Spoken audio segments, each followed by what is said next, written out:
નમસ્કાર વિદ્યાર્થી મિત્રો, સર્વે મજામાં હશો અને કુશળ હશો એવી આશા રાખું છું.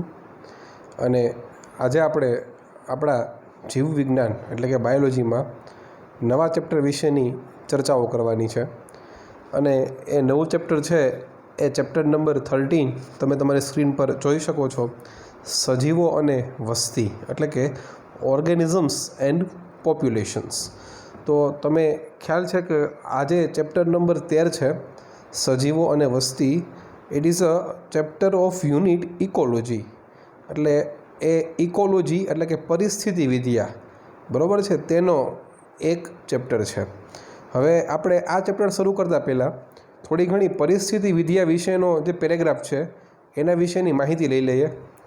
હવે આ પેરેગ્રાફ છે એ તમારે યાદ રાખવાનો નથી, પરંતુ તમારે ખાલી થોડા ઘણા નવી વાત તમને સમજવા મળે એ અનુસંધાને આપણે સમજવાનો પ્રયત્ન કરીએ. એટલે ફરી બોલું છું કે આ પેરેગ્રાફ છે એ તમારે જરા પણ પરીક્ષા માટે યાદ રાખવાનો છે નહીં, એમાંથી કાંઈ પણ પૂછાશે નહીં, પરંતુ ખાલી તમને સમજાય કે ભાઈ આપણે ખરેખર વાત કેની કરીએ છીએ ઇકોલોજીમાં એટલે કે પરિસ્થિતિ વિદ્યામાં. માત્ર એ જ અનુસંધાને આ પેરેગ્રાફ તમને હું સમજાવવાનો પ્રયત્ન કરું છું.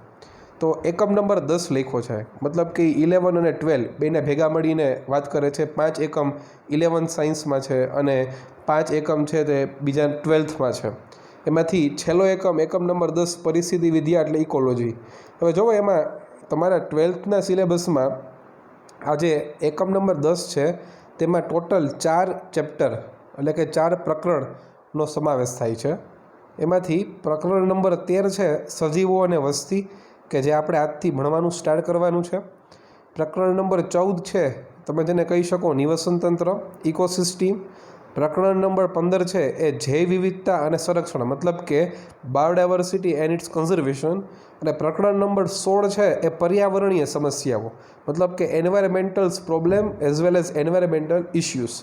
હવે તમે સમજો કે ખરેખર આ ઇકોલોજી છે પરિસ્થિતિ વિદ્યા, એમાં પ્રકરણ નંબર 16 છે ને એ તો એન્વાયરમેન્ટલ સાયન્સનો છે, એનો પણ તમારી ટેક્સ્ટબુકમાં આ જ યુનિટમાં સમાવેશ કરેલો છે. એટલે એ પણ તમારે ખાસ યાદ રાખવું. અને હવે આપણે જો આ પેરેગ્રાફને સમજવાનો પ્રયત્ન કરીએ તો એમાં એવું કહે છે કે વિવિધતા એટલે કે ડાયવર્સિટી એ ફક્ત સજીવ જીવનની જ વિશિષ્ટતા નથી, પરંતુ તે જીવ વિજ્ઞાનના પાઠ્યપુસ્તકોમાં વિષયાર્થ પણ છે. મતલબ કે તમે કહી શકો કે ખાલી સજીવ જ ડાયવર્સિટી એટલે કે સજીવ જ વિવિધતા દર્શાવે તેવું નથી, પરંતુ તે જીવ વિજ્ઞાનના પાઠ્યપુસ્તકોના વિષયના અર્થમાં પણ છે. બાયોલોજી એટલે કે જીવ વિજ્ઞાનનું પ્રસ્તુતિકરણ એ વનસ્પતિશાસ્ત્ર એટલે કે બોટની, પ્રાણીશાસ્ત્ર મતલબ કે ઝૂઓલોજી તથા સૂક્ષ્મ જીવશાસ્ત્ર મતલબ કે માઇક્રોબાયોલોજીના સ્વરૂપે અથવા તો પ્રચલિત મતલબ કે ક્લાસિકલ તથા આધુનિક સ્વરૂપે કરવામાં આવ્યું છે. ત્યારબાદ તેનો પાછળનો ભાગ એ જીવ વિજ્ઞાનના આણ્વિક ઉદ્દેશો મતલબ કે મોલેક્યુલર આસ્પેક્ટ માટે સૌમ્યકિત એટલે કે સત્યથી થોડું ઘણું અસંગત શબ્દ પ્રયોજન છે. ભાગ્યવશ આપણી પાસે ઘણા વિચાર સૂત્ર છે કે જેનો ઉપયોગ આપણે જૈવ વૈજ્ઞાનિક જ્ઞાનની માહિતી કે જાણકારીના વિભિન્ન ક્ષેત્રોને એક સૂત્રી સિદ્ધાંતમાં વણી લેવા માટે કરીએ છીએ. પરિસ્થિતિ વિદ્યા, હવે જો અહીંથી સમજવાનું શરૂ કરજો. પરિસ્થિતિ વિદ્યા પણ એક એવું સૂત્ર છે કે જે આપણને જીવ વિજ્ઞાનનો સકલવાદી દૃષ્ટિકોણ મતલબ કે હોલિસ્ટિક, બરાબર છે, હોલિસ્ટિક પ્રકારનો દૃષ્ટિકોણ પ્રદાન કરે છે. જીવ વૈજ્ઞાનિક સમજૂતીનો સાર એ સજીવોના સ્વતંત્ર રૂપથી કેવા પ્રકારે રહે છે, અન્ય સજીવો સાથે કેવા પ્રકારે પરસ્પર અસર કરે છે. જો સજીવની અન્ય સજીવ સાથેની પરસ્પરતાની વાત કરી, અનેક સમૂહ સ્વરૂપે તેના ભૌતિક નિવાસ સ્થાન એટલે કે ફિઝિકલ હેબિટાટ્સ કેવા પ્રકારના છે તથા કેવા પ્રકારે તેઓ સંગઠિત થઈને મતલબ કે સજીવો ભેગા થઈને વસ્તી બનાવે એટલે કે પોપ્યુલેશન, ત્યારબાદ સમુદાય મતલબ કે કોમ્યુનિટી, અને અંતે નિવસન તંત્ર એટલે કે ઇકોસિસ્ટમ, ને પછી સમગ્ર જીવાવરણ મતલબ કે બાયોસ્ફિયરની રચના કરે વગેરેની જાણકારી માટે છે. તમને એ ખબર હોવી જોઈએ કે સમગ્ર જીવાવરણ મતલબ કે બાયોસ્ફિયર છે એ આ વિશ્વનું સૌથી મોટામાં મોટું નિવસન તંત્ર છે. ત્યારબાદ તમે કહી શકો પરિસ્થિતિ વિદ્યા આ બધું આપણને સમજાવે છે. માનવ કેન્દ્રિત પર્યાવરણીય અવનતિકરણ, તો શું શબ્દ છે? માનવ કેન્દ્રિત પર્યાવરણીય અવનતિકરણની વાત કરે છે. મતલબ કેન્દ્રમાં કોને રાખવાનો? માનવને રાખવાનો. જો ઉન્નતીકરણ શબ્દ નથી, અવનતીકરણ શબ્દ છે. અવનતીકરણ મતલબ કે ડિગ્રેડેશન તથા તેનાથી ઉદ્ભવતી સામાજિક અને રાજકીય સમસ્યાઓ, તમે જેને કહી શકો સોશિયો પોલિટિકલ ઇસ્યુઝનો અભ્યાસ કરવો, એ તેનો પણ ઉદ્દેશ્ય છે. તો આ એકમમાં આપણે ઉપરયુક્ત ઉદ્દેશ્યોનું આલોચનાત્મક દ્રષ્ટિ એટલે કે ક્રિટિકલ વ્યૂ એ વિશેષ રીતે વર્ણન લેવામાં આવ્યું છે. મતલબ કે તમારે થોડું ઘણું આમાં સમજવાનો પ્રયત્ન કરવાનો છે કે શા માટે ઇકોલોજી ભણવું જરૂરી છે, કેવા કેવા પ્રકારના તેમાં ઇસ્યુ હોઈ શકે. તો હવે આપણે ચેપ્ટર નંબર 13 વિશેની ચર્ચાઓ કન્ટિન્યુ કરશું. જો ટાઇટલ જ છે ચેપ્ટર નંબર 13 સજીવો અને વસ્તી, ઓર્ગેનિઝમ્સ એન્ડ પોપ્યુલેશન. હવે આજના વિડીયો લેક્ચરમાં આપણે આ ચેપ્ટરની પ્રસ્તાવના વિશે સમજવાનો પ્રયત્ન કરશું. પ્રસ્તાવના સમજીશું. બરાબર સમજો કે આ ચેપ્ટર માટે પણ આપણે સેમ ઇઝી લેંગ્વેજ નોટ્સની મદદથી આ ચેપ્ટર સમજવાનો પ્રયત્ન કરશું. તો ચેપ્ટર નંબર 13 સજીવો અને વસ્તી, ઓર્ગેનિઝમ્સ અને પોપ્યુલેશન.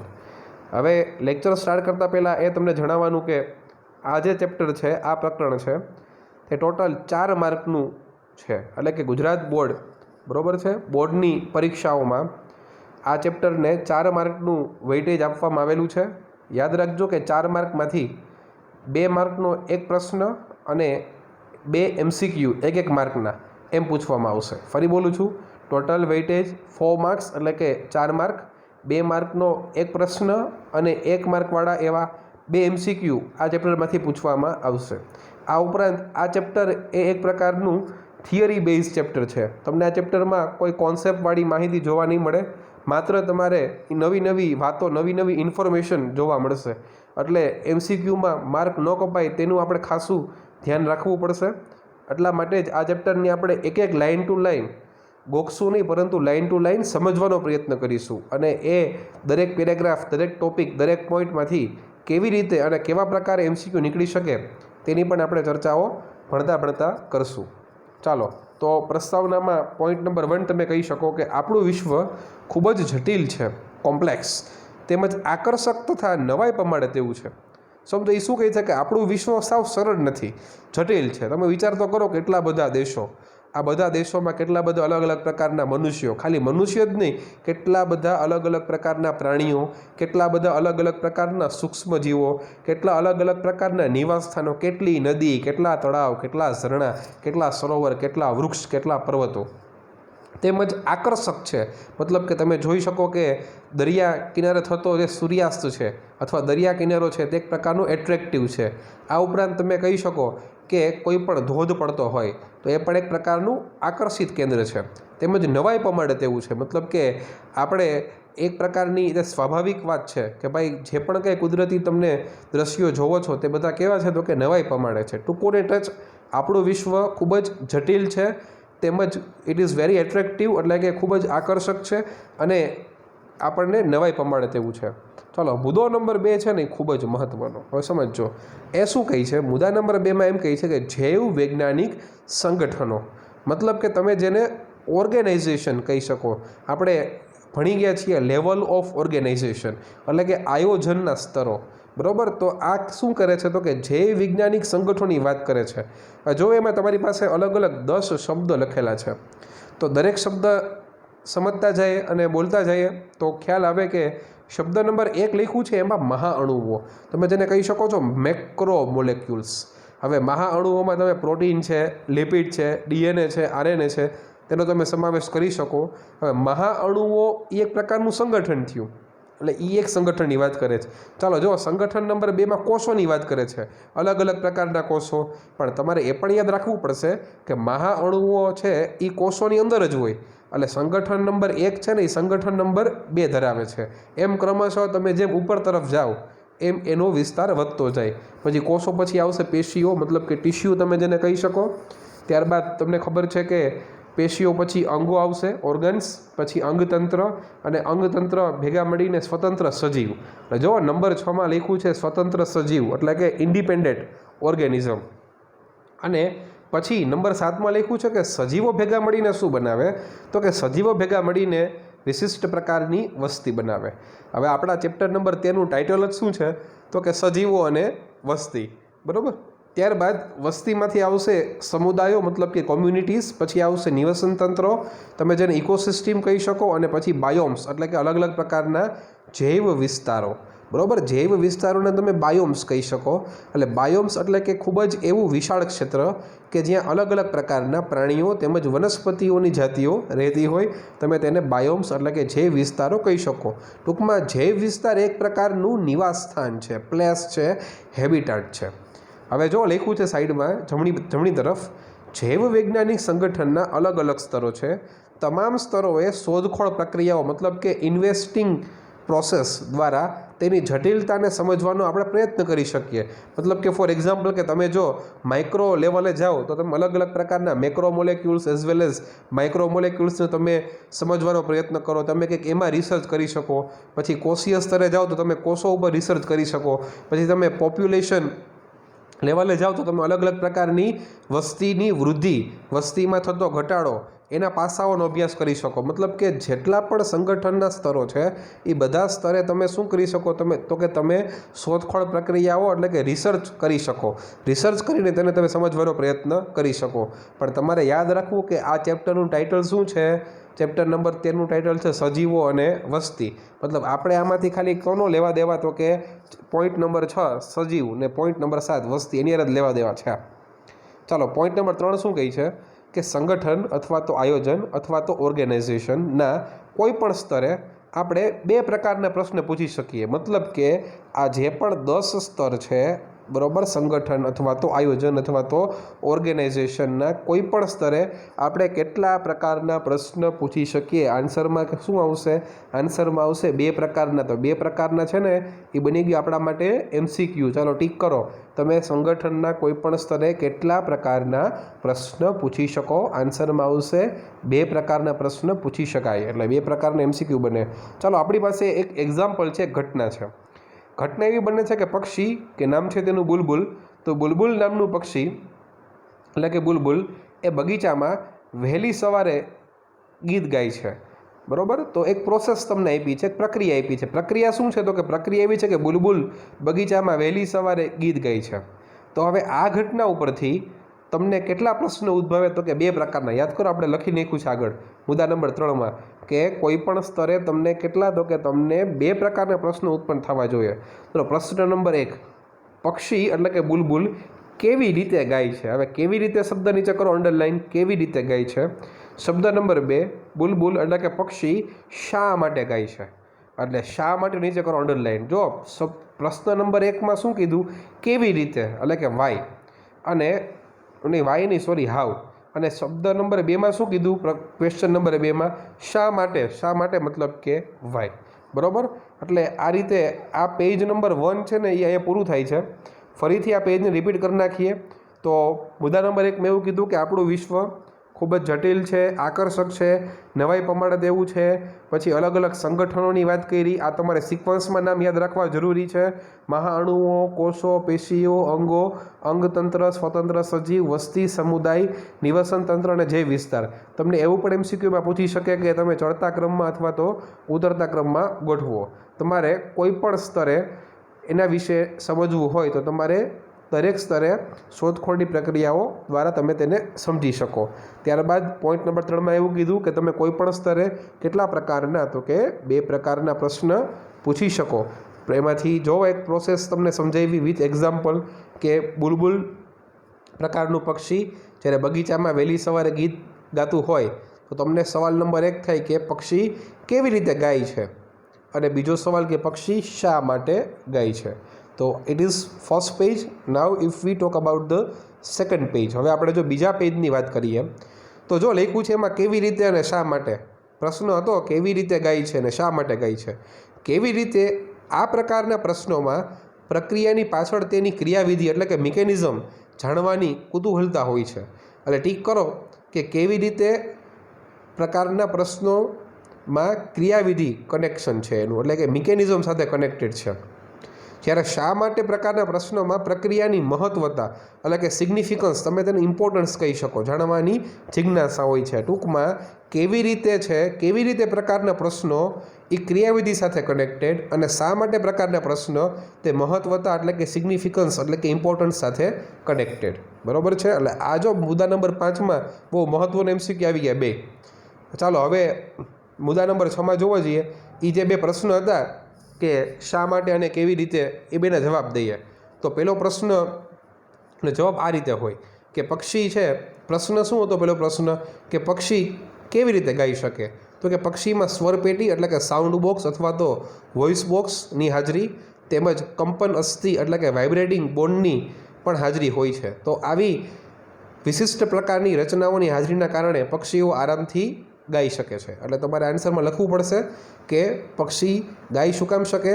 તો કે તેમાં સ્વર પેટી એટલે કે સાઉન્ડ બોક્સ, વોઇસ બોક્સ તેમજ કંપન અસ્થિની હાજરી. પછી એમ કહે છે કે શા માટે ગાય છે? તો એનો આન્સર જો લખ્યો છે બીજો, પ્રજનન ઋતુ દરમિયાન. મતલબ કે દરેક પક્ષી હોય ને એની ચોક્કસ બ્રીડિંગ સિઝન હોય. પ્રજનન ઋતુ દરમિયાન પક્ષી તેના સાથી એટલે કે તેના ઓપોઝિટ સેક્સ પાર્ટનર, મતલબ કે તમે તેને મેટ કહી શકો, તેના સાથી સાથે સંવાદ સાધવાની મતલબ કે કોમ્યુનિકેશન કરવાની આવશ્યકતા હોઈ શકે. કેમ કે એનો ચોક્કસ બ્રીડિંગ પીરિયડ હોય તો ચોક્કસ મેલ અને ફિમેલ એકબીજાને કોલ આપતા હોય છે, એટલે એ રીતે ગાતા હોય છે. એને એક પ્રકારનું રિપ્રોડક્ટિવ બિહેવિયર કહેવાય. જો યાદ રાખજો, બધા પક્ષી એવું ન કરે. કેમ કે તમે સમજો, ફોર એક્ઝામ્પલ તમે મોરની વાત કરો તો મોર એના રિપ્રોડક્ટિવ બિહેવિયર દરમિયાન અથવા તો તેના બ્રીડિંગ સિઝન દરમિયાન મોર છે ને એ કડા કરે છે. પણ અમુક જ જાતિના પક્ષીઓ છે તે શું કરશે? તો કે વિશિષ્ટ પ્રકારનો અવાજ કરી અને પોતાના ઓપોઝિટ સેક્સ પાર્ટનરને એટ્રેક્ટ કરવાનો મતલબ કે આકર્ષવાનો પ્રયત્ન કરશે. આ આખું અલગ પ્રકારનું રિપ્રોડક્ટિવ બિહેવિયર આવે, એ તમે આગળના ધોરણોમાં ભણશો. ત્યારબાદ પોઈન્ટ નંબર 7ની વાત કરીએ કે આપણી આસપાસ પ્રકૃતિનું વૈજ્ઞાનિક દૃષ્ટિકોણ મતલબ કે જે સાયન્ટિફિક ફ્રેમ છે એનું અવલોકન કરતાં ઘણા બધા પ્રકારના પ્રશ્નો ઉદ્ભવે. એમાંથી થોડા ઘણા પ્રકારના પ્રશ્નો તમને આપેલા છે, ખાલી ક્વેશ્ચન આપ્યા છે, જવાબ તમારી જાતે દેવાનો પ્રયત્ન કરવાનો છે. તો આપણે ચર્ચા કરીએ પ્રશ્નોની જવાબની. એમ કહે છે કે રાત્રે ખીલતા પુષ્પો, નાઇટ બ્લૂમિંગ ફ્લાવર્સ શા માટે સફેદ જ હોય? હવે રાત્રે ખીલતા પુષ્પો છે એ જો ડાર્ક કલરના હોય તો તે દેખાય જ નહીં. એટલે જે રાત્રે ખીલતા પુષ્પો હોય એ સફેદ હોવાનું કારણ એ છે કે સફેદ હોય તો જ તે દેખાઈ શકે. મધમાખીને કેવી રીતે ખબર પડે કે કયા પુષ્પમાં મધુરસ મતલબ કે નેક્ટર છે? તો મધમાખી પાસે એવી સ્પેશિયલ પ્રકારની ઓર્ડર પારખવાની ક્ષમતા હોવી જોઈએ કે જેથી કરીને એને ખબર પડે કે ભાઈ આ જ પુષ્પ છે, ત્યાં જ તેને નેક્ટર મતલબ કે મધુરસ મળી શકે. થોરની વાત કરો, કેક્ટસ, એ શા માટે ઘણા બધા કંટકો એટલે કે થોર્ન્સ ધરાવે છે? હવે તમને ખ્યાલ જ છે કે તમે ભણી ગયા છો વનસ્પતિમાં મૂળ પ્રકાંડ અને પર્ણના અનુકૂલનો. તો થોરમાં એક પ્રકારના અનુકૂલન છે પ્રકાંડનું, બરાબર છે, કે જે તેને તૃણાહારી પ્રાણીઓથી રક્ષણ આપે છે, એટલા માટે તે કાંટા ધરાવે છે. પક્ષીના બચ્ચાને કેવી રીતે ખબર પડશે કે તે પોતાની માતાને કઈ રીતે ઓળખી શકશે? હવે ખાલી ચીક જ નહીં, મતલબ કે મરઘી જ નહીં, પણ તમામ પ્રકારના પક્ષીઓ, ઇવન એનિમલ્સમાં પણ એ બચ્ચાને સ્પેશિયલ પ્રકારની ફ્રેગ્રન્સ મતલબ કે સ્પેશિયલ પ્રકારની સુગંધ અને માતાના અવાજથી તે ઓળખી જશે કે આ એ ચોક્કસ પક્ષીની માતા છે. બરાબર. ચાલો હવે આપણે છેલ્લા મુદ્દાઓની ચર્ચા કરીએ. તો એમાં લખેલું છે કે ખરેખર પરિસ્થિતિ વિદ્યામાં તમારે કોનો અભ્યાસ કરવાનો હોય? તો કે એ છે કે પરિસ્થિતિ વિદ્યા એટલે કે ઇકોલોજીમાં સજીવો તેમજ સજીવો અને તેના ભૌતિક પર્યાવરણ વચ્ચેની આંતરક્રિયાઓનો અભ્યાસ કરવાનો હોય. એટલે આ ટીક કરો, પરિસ્થિતિ વિદ્યામાં સજીવો તેમજ સજીવો અને તેના ભૌતિક પર્યાવરણ મતલબ કે અજૈવિક પર્યાવરણ વચ્ચેની આંતરક્રિયાઓનો અભ્યાસ કરવાનો હોય. ચલો મુદ્દો નંબર 9 છે ને એ મોસ્ટ IMP ટીક કરજો. પરિસ્થિતિ વિદ્યા એ જૈવ સંગઠનના 4 સ્તરો સાથે સંલગ્ન છે. યાદ કરો, આપણો જૈવ સંગઠનના 10 સ્તરો લખાતા, બરાબર. મુદ્દા નંબર 2માં 10 સ્તરો લખાતા, એમાંથી 4 સ્તરો સાથે પરિસ્થિતિ વિદ્યા એટલે કે ઇકોલોજીનું કનેક્શન છે. એ 4 સ્તરો કયા? જો પેલું છે સજીવ એટલે કે ઓર્ગેનિઝમ, પછી છે વસ્તી એટલે કે પોપ્યુલેશન, પછી સમુદાયો મતલબ કે કોમ્યુનિટીઝ, અને પછી આવશે જૈવ વિસ્તારો એટલે કે બાયોમ્સ. હવે તમારે આ ચારે ચાર યાદ રાખવાનું કે ઇકોલોજીનું કનેક્શન કોની સાથે છે. ઇકોલોજીનું કનેક્શન સજીવો, વસ્તી, સમુદાયો અને જૈવ વિસ્તારો સાથે છે. બરાબર. એમાંથી તમે સમજો કે સજીવો અને વસ્તી તો ચેપ્ટરનું જ નામ છે, એટલે એ બંનેનો અભ્યાસ તો તમારે આ ચેપ્ટરમાં જ કરવાનો થશે. તો આ રીતે આપણા આ ચેપ્ટર નંબર 13ની પ્રસ્તાવના અહીંયા સંપૂર્ણપણે સમાપ્ત થાય છે. હવે આપણે ટેક્સ્ટબુકમાંથી લાઇન ટુ લાઇન સમજવાનો પ્રયત્ન કરીશું. જ્યાં પણ અંડરલાઇન કરી છે ત્યાં તમારી બુકમાં અંડરલાઇન થઈ જ જવી જોઈએ, અને રાઉન્ડ કર્યા છે એ ક્વેશ્ચનની ફરતે પણ રાઉન્ડ થઈ જ જવા જોઈએ. આપણું સજીવ વિશ્વ વિવિધ પ્રકારનું આકર્ષક અને નવાઈ પમાડી તેવું જટિલ છે. આપણે ટીક કરવા માંડો. પહેલું મહાઅણુઓ, બીજું કોષો, ત્રીજું પેશી, પછી અંગો, અંગતંત્રો, સ્વતંત્ર સજીવ, વસ્તી, સમુદાયો, નિવસન તંત્ર અને જૈવ વિસ્તારો જેવા જૈવ વૈજ્ઞાનિક સંગઠનોના વિભિન્ન સ્તરોએ શોધખોળ પ્રક્રિયા એટલે કે ઇન્વેસ્ટિંગ પ્રોસેસીસ દ્વારા તેની જટિલતાને સમજવા માટે પ્રયાસ કરી શકીએ. જૈવ વૈજ્ઞાનિક સંગઠન એટલે કે આયોજન ઓર્ગેનાઇઝેશનના કોઈ પણ સ્તરે કેટલા પ્રકારના? 2 પ્રકારના પ્રશ્નો પૂછી શકીએ. ઠીક કરો, 2 પ્રકારના. ફોર એક્ઝામ્પલ, જ્યારે આપણે બગીચામાં વહેલી સવારે બુલબુલને ગીત ગાતી સાંભળીએ છીએ ત્યારે પ્રશ્ન થાય કે પક્ષી કેવી રીતે ગાય છે, કે પક્ષી શા માટે ગાય છે. કેવી રીતે? ટીક કરો, ખાસ IMP MCQ. કેવી રીતે પ્રકારના પ્રશ્નોમાં પ્રક્રિયાની પાછળની મિકેનિઝમ એટલે કે ક્રિયાવિધિ, કેવી રીતે એમાં ક્રિયાવિધિ યાદ રાખવાનું, એ રીતે જાણવાની કુતૂહલતા. જ્યારે શા માટે પ્રકારના પ્રશ્નોમાં પ્રક્રિયાની મહત્વતા, શા માટે એમાં સિગ્નિફિકન્સ એટલે કે મહત્વતા જાણવાની જિજ્ઞાસા હોય છે.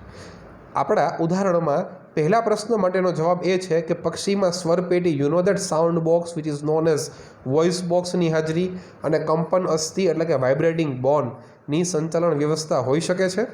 જ્યારે બીજા પ્રશ્નના જવાબમાં કહી શકીએ કે પ્રજનન ઋતુ દરમિયાન, લખો અહીંયા બ્રીડિંગ સિઝન દરમિયાન પક્ષીને તેના સાથી, લખો અહીંયા મેટ અથવા લખો અહીંયા ઓપોઝિટ સેક્સ પાર્ટનર સાથે સંવાદ સાધવાની મતલબ કે કોમ્યુનિકેટ કરવાની ખૂબ જ આવશ્યકતા હોય છે. બરાબર. જ્યારે તમે તમારી આસપાસ પ્રકૃતિનું વૈજ્ઞાનિક દૃષ્ટિકોણથી અવલોકન કરો તો તમારા મનમાં આ બંને પ્રકારના પ્રશ્નો ઉત્પન્ન થાય. જેવા પ્રશ્ન કે રાત્રે ખીલતા પુષ્પો એને નાઇટ બ્લૂમિંગ ફ્લાવર્સ કહેવાય, એ શા માટે સફેદ હોય? મધમાખીને કંઈક કેમ ખબર પડશે કે કયા પુષ્પમાં મધુરસ મતલબ કે નેક્ટરની હાજરી છે? થોર, કેક્ટસ જેવી વનસ્પતિમાં શું કામ કંટકો એટલે કે થોર્ન્સની હાજરી? પક્ષીના બચ્ચાઓને કેવી રીતે પોતાની માતાને ઓળખી લે છે? તો આ બધા એક પ્રકારના શું છે? આ બધા અમુક પ્રકારના પ્રશ્નો છે. હવે આ 2 પેરેગ્રાફ છે ને એ ખૂબ જ મહત્ત્વના. જુઓ, પહેલા પેરેગ્રાફમાં શું કહે છે કે અગાઉના વર્ગોમાં એટલે કે નાના ધોરણોમાં શીખી ગયા પરિસ્થિતિ વિદ્યા એટલે કે ઇકોલોજી એ એવો સબ્જેક્ટ છે, એવો વિષય છે કે જેમાં કોનો તો કે જેમાં પહેલું સજીવ વચ્ચે અને બીજું સજીવ અને તેના ભૌતિક પર્યાવરણ વચ્ચેની આંતરક્રિયાનો અભ્યાસ થાય છે. તો તમારે 2 વસ્તુ યાદ રાખવાની. આંતરક્રિયા કોની વચ્ચે? પહેલું આવશે સજીવ અને બીજું આવશે સજીવ અને તેની ભૌતિક પર્યાવરણ વચ્ચેની આંતરક્રિયાનો અભ્યાસ થાય છે. ચાલો, પછી શું કહે છે કે મૂળભૂત રીતે પરિસ્થિતિ વિદ્યા એ જૈવ વૈજ્ઞાનિક સંગઠનના કેટલા સ્તરો સાથે સંલગ્ન છે? તો કે અલગ અલગ 4 સ્તરો સાથે સંલગ્ન છે. આપણે ભણી ગયા ટોટલ. આપણે બીજા પોઈન્ટમાં 10 સંગઠનના સ્તરની વાત કરી હતી. હવે ખાલી અહીંયા 4 સ્તર સાથે સંલગ્ન છે. તો ટીક કરો. પહેલું છે સજીવ એટલે કે ઓર્ગેનિઝમ, બીજું છે વસ્તી મતલબ કે પોપ્યુલેશન, ત્રીજું છે સમુદાય મતલબ કે કોમ્યુનિટી, અને છેલ્લે ચોથું છે જૈવ વિસ્તાર એટલે કે બાયો. અને જો આ પણ મહત્ત્વનું કે આ પ્રકરણમાં આપણે સજૈવક અને વસ્તીના સ્તરોએ પરિસ્થિતિ વિદ્યાનો અભ્યાસ કરીશું. એટલે આ ચેપ્ટરમાં આપણે ભણવાનું ઇકોલોજી જ છે, પરિસ્થિતિ વિદ્યા જ છે, પણ કયા સ્તરે? સજૈવક મતલબ લખો અહીંયા કે સજીવના સ્તરે અને વસ્તી સ્તરે. તો આ પણ MCQ બને કે આ પ્રકરણમાં આપણે ઇકોલોજીનો કયા સ્તરે અભ્યાસ કરવાનો છે.